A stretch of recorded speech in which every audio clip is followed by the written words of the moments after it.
What's up, everybody? Welcome to this episode of Forward to Extraordinary, part of the Strictly from Nowhere podcast experiment. I'm your host, Justin Abrams, a serial entrepreneur in pursuit of wisdom with the goal of sharing it with all of you. And today is no different.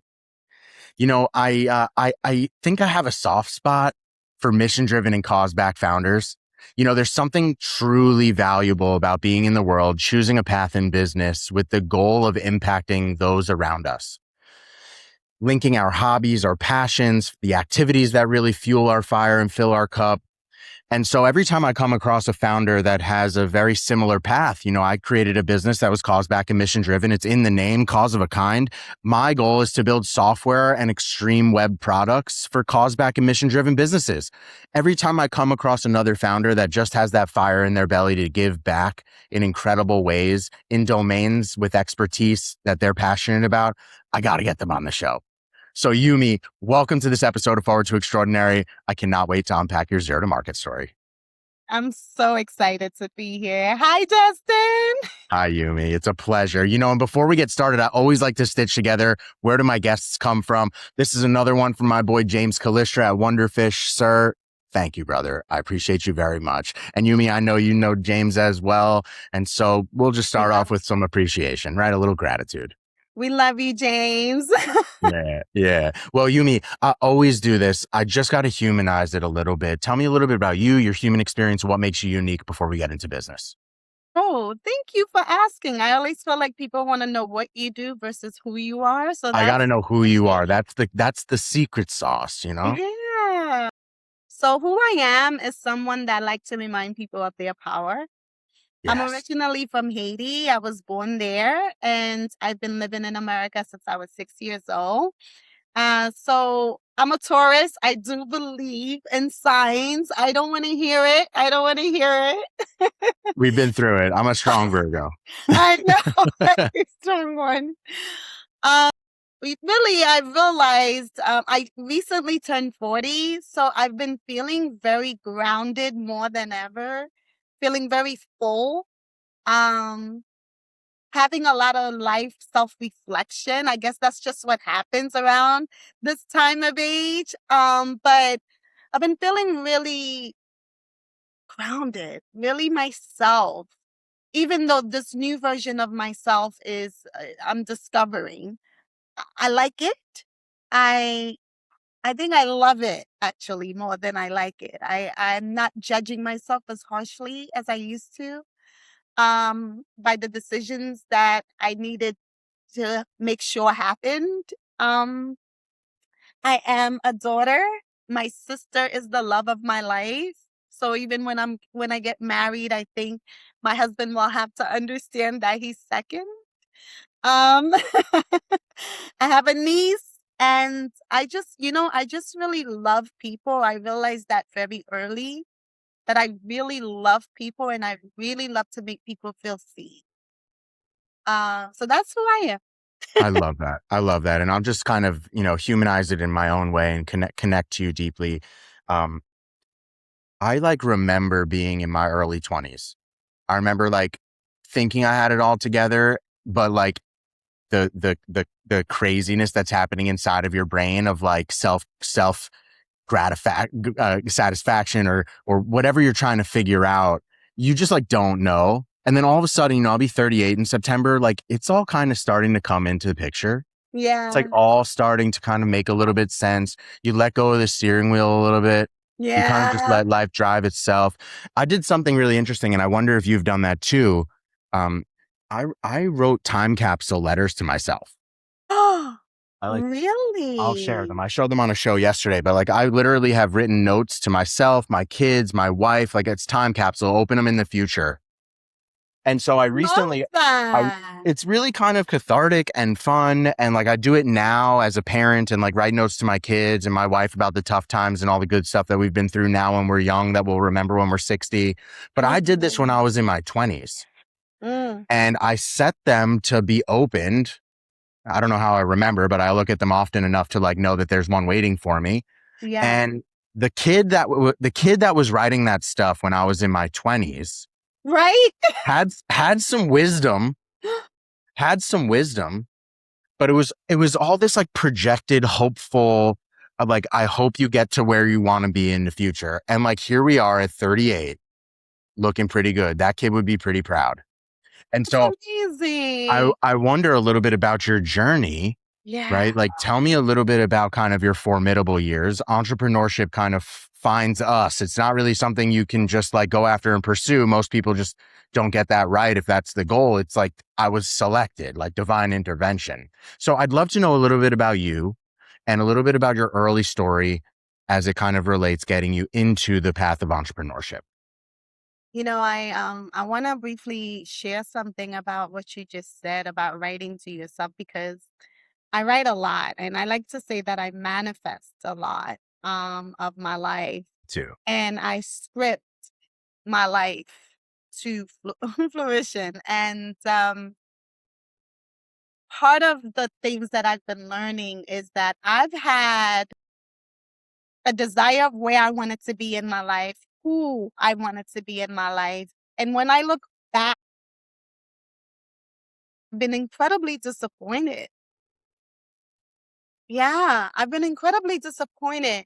It's not because I haven't had the success that I scripted or the dreams that I desired, or I think I lived a life of survival. And when you live a life of survival, even in the way that you script, you're not really manifesting from your full self. And so when I look back, I'm seeing desperation. I'm seeing sadness. I'm seeing hope. I'm seeing all of it. And I'm not proud of it. And I have to say that out loud to myself because I'm understanding what it's like to not live in survival anymore. And so this version of myself that I built up all these years that many people would look at and be like, wow, you've done so much. You're amazing. My goodness, it was straight up survival. It was straight up. It was that or I'm not going to eat. It was that or I'm not going to be able to stay here. It was that or I'm going to lose myself.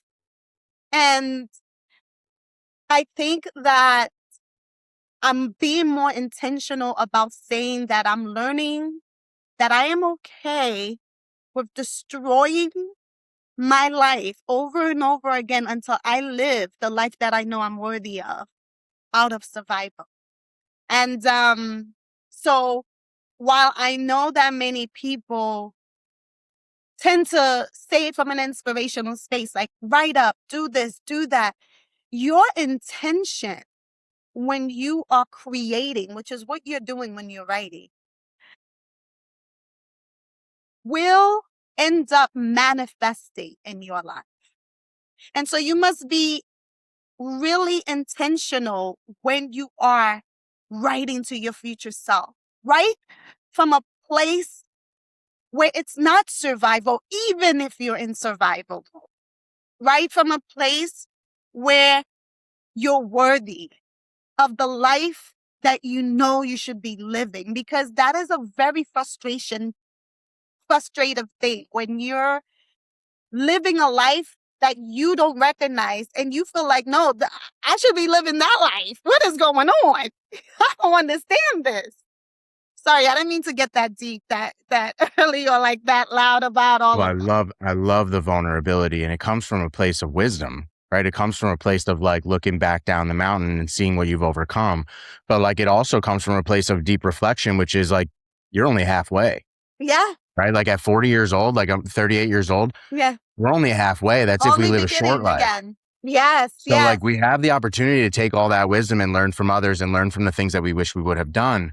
yeah, But we really have ample opportunity right now to get it right.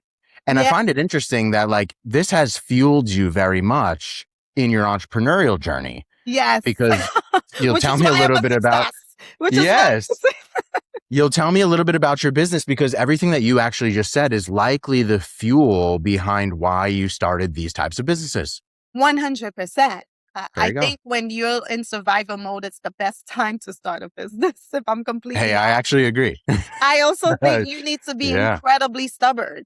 I Yes. don't think you can have success if you're not incredibly stubborn, because there's just so many no's out there, even to yourself, that you have to shut down daily, that you can't get to the next level if you're not a bit of stubborn. If your ego isn't a bit like, I'm going to show my own ego, I can That's get this right. done. That's right. That's right. So my journey started with entrepreneurship, very young, I would say. But to take it seriously, I was a professional backup dancer. I was traveling around the world with artists. I was dancing. I came from the artist background, actor, all that world. And I realized that world sucked. I mean, it Brutal. sucked in a way where I think people that are okay with being in front of the camera in that world, you have to love it, or you have to, I believe in two things. You have to really love it, or you have to like really be obsessed with wanting to be seen. It's one of the two. And I wasn't either. I didn't want to be seen. I didn't- and I didn't like it. And I especially didn't like the fact that I was broke all the time. Like, as a dancer, as an actor, you're trying to make it every job, you're broke after that. It's no different than entrepreneurship. You're constantly Truly. trying to have some sort of stability. Um, yeah, so after every dancing gig, every acting gig booked, every modeling, every whatever, hair stuff, I am without a job. I'm back to waitressing and doing all the stuff. And if you're in New York, you know that that is important for survival. You need your Totally. survival job.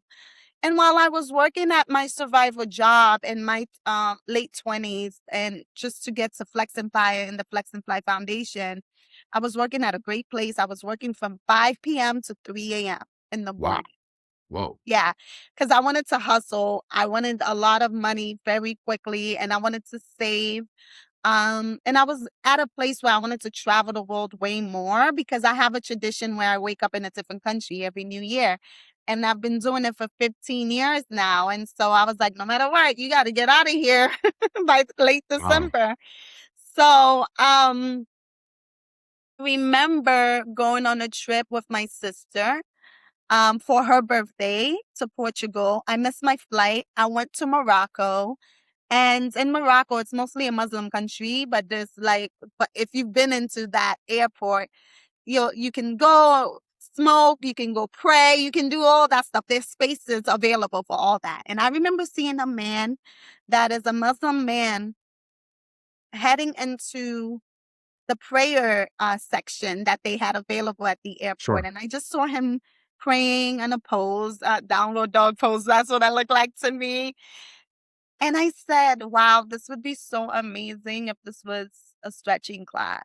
And that's how I got the idea for the Flex and Fly, which is my for-profit company. Flex and Fly is a travel wellness company where we provide stretching, meditation, and yoga classes at the airport. My desire is essentially is to, you know, bridge the gap between travel and wellness, but also like take care of the mental health of travelers, flight attendants, all the people that work there that's not being taken care of. And that journey introduced me to a completely different version of myself. By the time I came back, me and an ex-boyfriend of mine went on a trip, and it was chaotic. And I remember coming back and telling my boss, hey, by Christmas Day, I'm quitting and I'm going to start my own business. That was really the idea. The only experience that I had was the fact that I traveled a lot and that I liked wellness and that I did it in my personal life. Like, I was already a yogi. I had all of the Trust me, when you are an artist, a struggling artist, you pick up all the certifications in the world. So I was the Yes. yoga, the Pilates, so like all of it, everything that's hot right now. I'm like, okay, guys, great. I was doing this when I was 14. What are we talking about? Okay. And if you're a millennial and you're from New York, it's hustle, baby. I'm Absolutely. always hustling. Absolutely. So Absolutely. I hustled my way into life like everything else. And I quit. I saved up. I took everybody's ship anytime. anyone did not want to work, I was working 5 to 3. And I was working at in a very famous area, lots of celebrities, but it wasn't that much money. So I had to do my little talking so that I can get that tip money. You know what I That's mean? right. That's right. But once I was able to do that, and I proved to myself that I could leave by Christmas Day and had the amount of money that I wanted, I was like, oh, that's it. I also want to say that I also think that I'm a person that when I want to do something, there's no option B. Like, I don't see anything else. Like, what are we talking about? I said, this is what I want. That's right. I want wellness studios at the airport. Do you know anyone? What do you know about the airport? I don't know anything. We'll figure that out. We'll figure Right. it out. But Right. that has always been my mentality of life. I'm not a very fearful person. I also don't negotiate with doubt. So I'm not a very doubtful person. And I know that that's a blessing, because there's a lot of people in this world, a lot of the time, the reason that they're not able to get where they want to be, especially when it comes to their entrepreneurship or whatever journey they want to succeed at in life, is because they're their number one person that like stops them. You know what I mean? Yeah. You're Your your own number barrier. one. That's right. You're Your own like, worst enemy. and I would never be my own op. I would never look at my left hand and my right hand and tell them they should never get together. I would never do that. I just cannot do that to myself. So I am my number one cheerleader. Like, words of affirmation means nothing to me because I stay speaking to myself, you know? So I'm very much like, Youmie, you got to get this done. And I think, again, from the survival, right? Sure. Coming from Haiti, growing, building, learning, like life, and didn't come from anything. Like, I don't have any experience in what I do. And I tell people that a lot because I think most of the time people get validation from experience. And I don't look for validation for anything. My validation comes from the fact that I didn't give up. That's it. Absolutely. That's it. You know, Absolutely. so I started the Flex and Fly. 2020 was supposed to launch at JFK. We're supposed to launch at the airport. Boom. April. Perfect timing. Wonderful, you know? Perfect. Who's looking at it? Unbelievable. I was in a relationship too, who I thought was the love of my life. We were probably going to last. Ended. That left and right. And I was like, oh, but we still gonna make it. Like, we gotta focus. And so I had to pivot. And I was like, oh, okay, let me focus on the products. Let's focus on the bags. Let's focus on the mats. I moved to Colombia. I built my bags. I went people in touch of everything that I was doing. We sold out on the bags. We started making a lot of money, like just off of our products, something that I thought was going to be successful, like years after I opened my service-based business at the airport. The products ended up That's how it really started, keeping right? me from, it kept me from going bankrupt and like saying, hey, this business is not making any money because I can't launch, you know? And then I lost all of my investors after that. Like, because who's going to the airport? Do you remember 2020? It was like I absolutely years ago. remember. But I people absolutely remember. people do not understand how many things were planned that was just canceled in a whole Completely. different level, right? So it taught me a lot about that, right? And I was able to, you know, recollect myself, get myself together, but it's been hard. Like, part of living an extraordinary life is not to prevent the hard things. And I think most of us just want to like stay away from the hard things, right? Because they suck. Like, it sucks. Like, when things are hard, it sucks when it's just like, can things just flow, Lord? Like, can it just works out all the time? But part of my extraordinary is recognizing that, one, I can do hard things. Two, I learned that I'm able to pivot like a girl, like like a girl. Only a girl could do it the way I do it. You know what I mean? I know how to pivot. And also, more importantly, I I shouldn't fear difficult situations, difficult time, because I think most of us live our lives trying to prevent difficult times It's true. instead of embracing it, right? Because you can't have one without the other. You actually need the left and the right hand. And so I recognize, for me, obviously, if you're not disabled in any form of way, respectfully, but I'm speaking in analogy here, but you need both. You need to be able to say, I value you and I value you, and you make me be my fullest self. And I think that's what I'm chasing now when it comes to my nonprofit.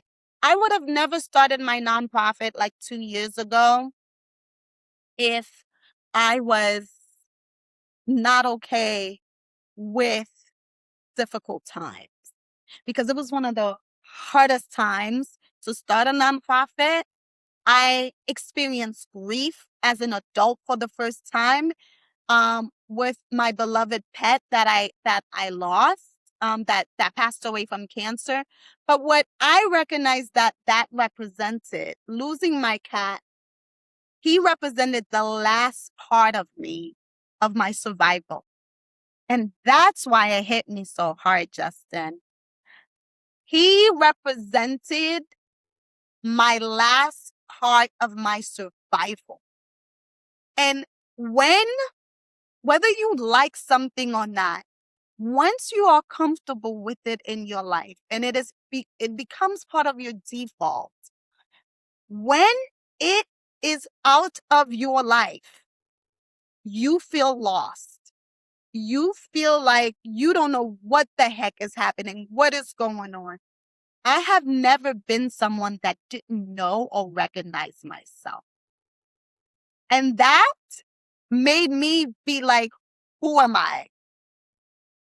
Who is this person? What is this? Like, what is this grief?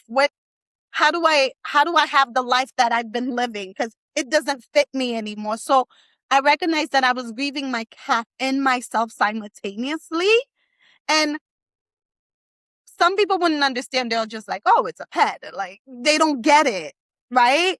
They don't But get the it. absence of a spirit in your home, in your space that you share time with, that you cared for, the energy, because everything's energy, removing itself when it was the last thing that was holding your past together. My God, it's It's heartbreaking. a, it's a, it is a reflection of time. Ugh, You know, it's like you can literally go back and say, like, from the moment that I got the animal to the time that it passed away, I actually have a timeline of everything that I went through, good, bad, and ugly. But the one consistent thing that was guaranteed to lift my spirit and keep me from the dark side was this animal. And it's just an I do this with my children. Like, it's an unbelievable measurement of yes, time that's gone. And that's the yes. real hard part. And you said it before, which is like, and I have a tough question for you, which is like, do you now feel free? Oh, yes. I feel free and it's uncomfortable. Of course, it's uncomfortable. Yeah. And the Taurus, if you found that we don't like change, baby, give me the same food, the same meal, the same energy. Don't switch up. Don't switch up my life, please. We value our food, our peace, and our consistency, okay? That switch up is heartbreaking for us. We be like, please, please, please. Yes, But I feel free, and I feel like I was pushed to be free rather than choose it, which is, that's right. again, a version of me not recognizing myself. But this is why I think starting the nonprofit the Flex and Fly Foundation was like Perfect. preparation Yeah, yeah. for me to fully be free and operate in my fullness. And I'm so proud of this foundation. And it has been the hardest thing also to do. Like, why is it so hard all the time, Justin? Go talk to God and let him know to give me a break because I cannot. I cannot. The Flex and Fight Foundation, what we're doing with this nonprofit, Yeah, tell me about it. I want to know. is incredible. Essentially, we want to provide access and empowerment to underserved communities in New York City through the power of travel, wellness, and entrepreneurship. So we have 3 pillars. That's travel, wellness, and entrepreneurship. And under those pillars, we have different programs that we make sure we provide for absolutely free to underserved communities. So under our travel programs, we help people get into the aviation space. We help people learn how to get their pilot license, how to become a flight attendant, engineer at the airport, all of that. For wellness, we provide free wellness programs all over the city, like all summer right now. We're at Washington Square Park right next to NYU. For 2.5, 3 hours every Saturday, we're providing free wellness programs. Last week we had 5 minutes with a relationship coach and psychotherapist, and like people would just come in and speaking to him for 5 minutes, and just really they were like, "Oh, this isn't that much." Listen, they were like, "This is amazing. I needed this." But really, we just wanted to provide wellness breaks in a busy city, in a chaotic city.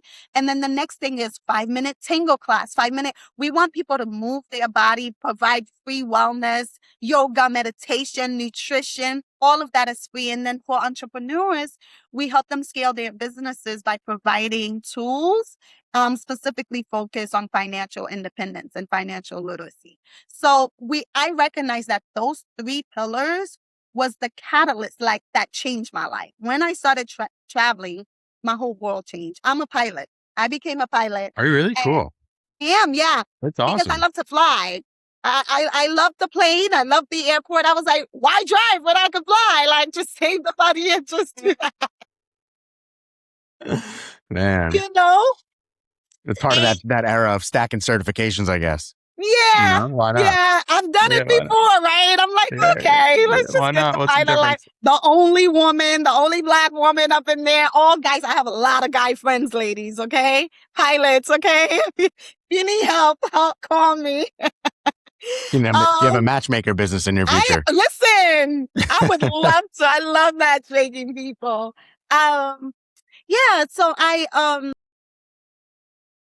that every time I traveling, waking up in a different country every new year, like I recognize the freedom, the level of experience, respect, and power, and seeing the world and wisdom that you gain. And then wellness, I think that for many people, especially now, it's such a trend when it should just be a lifestyle for everyone. You understand what I'm saying?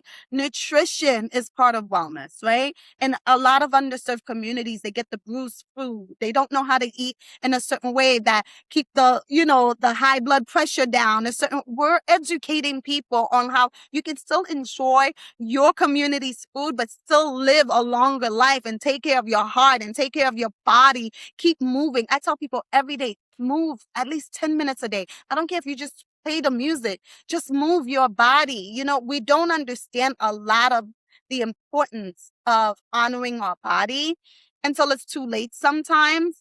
And for many people that are in survival mode in underserved communities, where I know very well what that looks like, and feel like wellness is a privilege.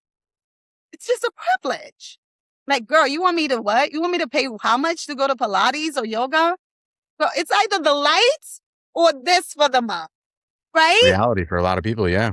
That's the reality. And we're not talking about race, gender. We're talking about communities, underserved communities all over New York. And we know now more than ever with this economy and the way the world is, many of us are recognizing what it is like to not have enough.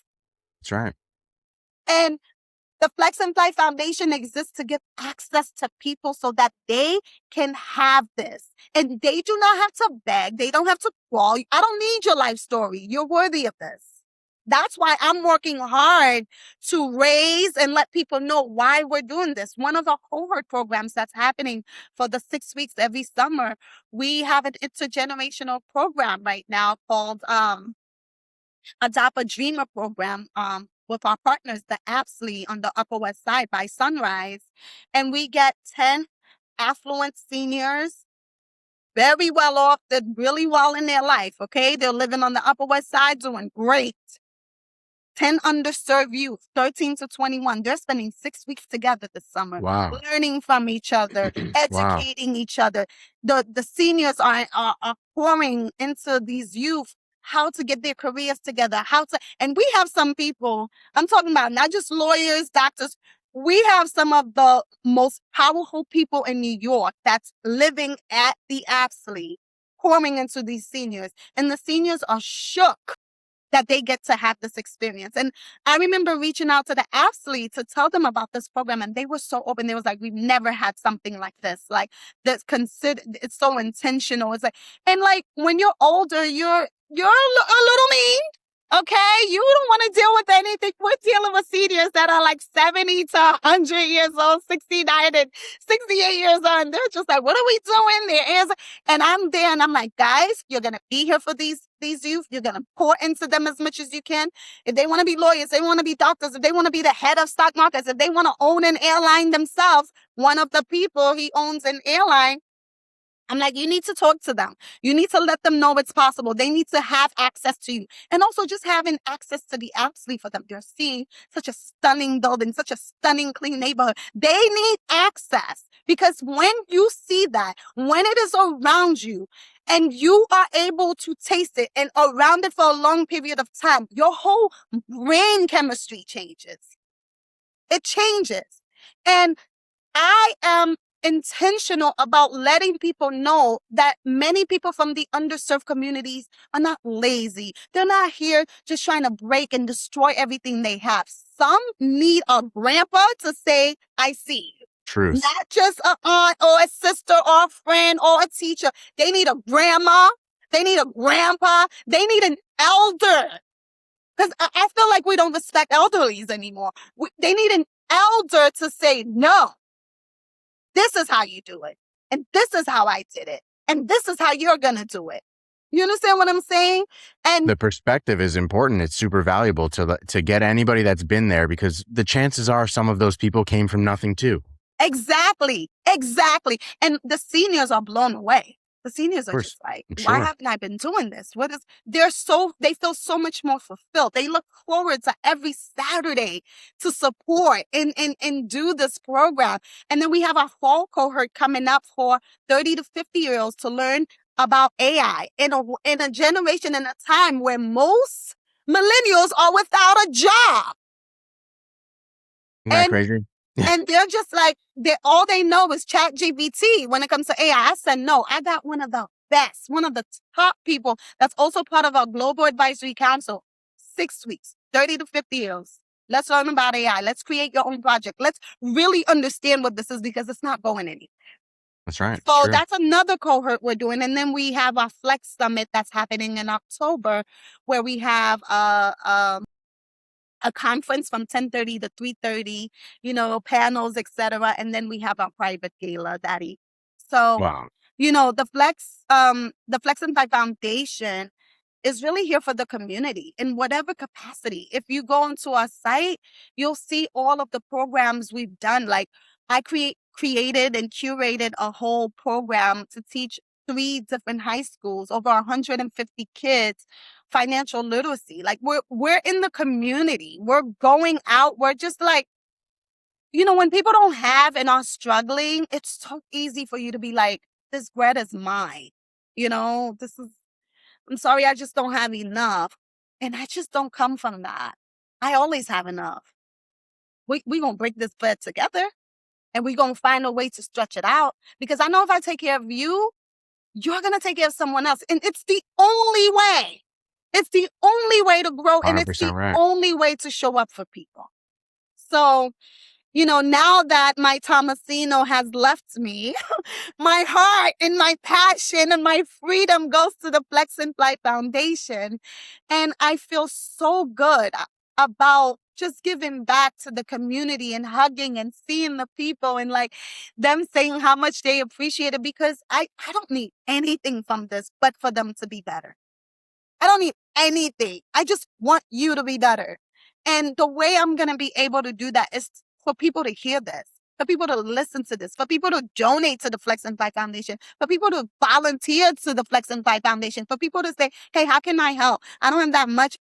Every little thing count, whether it is talking to me, sharing this post, donating. Every little thing counts, because there's so many of us that look for a massive way to help, when most of the time it's the consistency of little that helps people grow.